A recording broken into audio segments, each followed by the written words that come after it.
अम्मा मोहतरमा हज़रत आयशा बैठ गई। अल्लाह के रसूल सल्लल्लाहु अलैहि वसल्लम हज़रत आयशा की गोद में सर रख कर के लेट गए। अल्लाह के रसूल को तमाम बीवियों से बहुत मोहब्बत थी, लेकिन सबसे ज़्यादा मोहब्बत हज़रत आयशा से थी। इतनी मोहब्बत थी कि हज़रत आयशा फरमाती हैं कि कभी अगर मैं प्याले में पानी पिया करती थी और फिर पानी को मैं अल्लाह के रसूल को देती थी, तो अल्लाह के रसूल उस प्याले को घुमा करके देखा करते थे कि आयशा के होठ कहाँ लगे हैं, और उन जगह अपने होठों को रख करके पानी पिया करते थे। इतनी मोहब्बत थी अल्लाह के रसूल को। हज़रत आयशा से किसी ने पूछा था कि अल्लाह के रसूल घर में जब आते हैं तो सबसे पहला काम क्या करते हैं? तो हज़रत आयशा ने फरमाया कि अल्लाह के रसूल आने के बाद में सबसे पहला काम ये करते हैं कि मिसवाक करके मुंह साफ करते हैं। पूछा ऐसा क्यों? इसलिए कि आने के बाद वो बीवी की पप्पी लेते हैं। तो आदमी खा पी करके आता है, और नहीं, हंसने की बात नहीं, यही है, हम लोगों की तो अपनी बीवी से बनती ही नहीं। हम लोगों की, अजमी लोगों की बीवी से नहीं बनती। हमारा हाल तो यह है अजमियों का, अगर बीवी से 10 मिनट बात कर लो तो लड़ाई पक्की है, या तो उसकी तरफ से या हमारी तरफ से। न उसे मोहब्बत करनी आती, न हमें मोहब्बत करनी आती, लड़ाई होना यकीनी है। और हमारी औरतें कुछ ऐसी हैं कि 20-22 दिन में जब तक माँ बहन की न दी जाए वो सीधी भी नहीं होती, तो अल्लाह ना करे।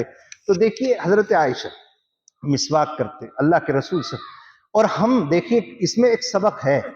हम अपनी बीवियों के बारे में ये तो चाहते हैं कि हमारी बीवी अच्छे कपड़े पहने, साफ सुथरे पहने, लेकिन कभी इस बात का ख्याल नहीं करते कि हमें अपने आप को भी अपनी बीवियों के लिए साफ सुथरा रखना चाहिए।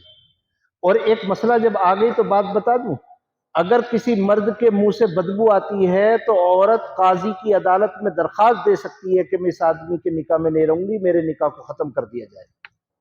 ये मसला है कि अगर किसी मर्द के मुंह से बदबू आती है और औरत को बुरा लगता है, तो वो काजी की अदालत में दरखास्त दे सकती है कि इस आदमी के मुंह से बू आती है, मुझे इसके घर में नहीं रहना, मुझे तलाक लेना है। तो बहरहाल हजरत आयशा सिद्दीक़ा रज़ी अल्लाह तआला अन्हा से मोहब्बत का ये आलम था कि एक मरतबा जंगल में दोनों जा रहे थे, कोई था नहीं, जंगल में अकेले थे। आपने हजरत आयशा से कहा कि आयशा चलो कोई है नहीं, दौड़ लगाएंगे। हजरत आयशा ने कहा ओके चलो दौड़ लगाते। हजरत आयशा छोटी उम्र की थी, हल्की थी, दौड़ लगाई, हजरत आयशा जीत गई, अल्लाह के रसूल हार गए। अगर हम इस सुन्नत पर अमल करें तो पूरा टांडा कहेगा मुफ्ती साहब भाग रहे हैं, बहू को भी भगा रहे हैं। सब यही कहेगा, समझ में आई बात? सुन्नत पर भी तो अमल, लोग कहेंगे मुफ्ती साहब पागल हो गए, खुद भी भाग रहे हैं, बहू को भी भगा रहे हैं।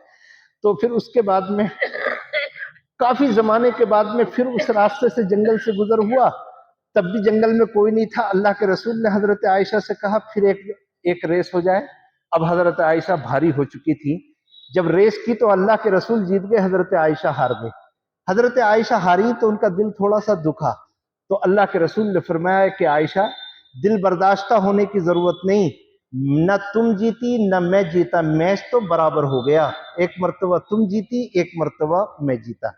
तो अल्लाह के रसूल हजरत आयशा सिद्दीक़ा रज़ी अल्लाह तआला अन्हा की गोद में सर रख करके सो गए।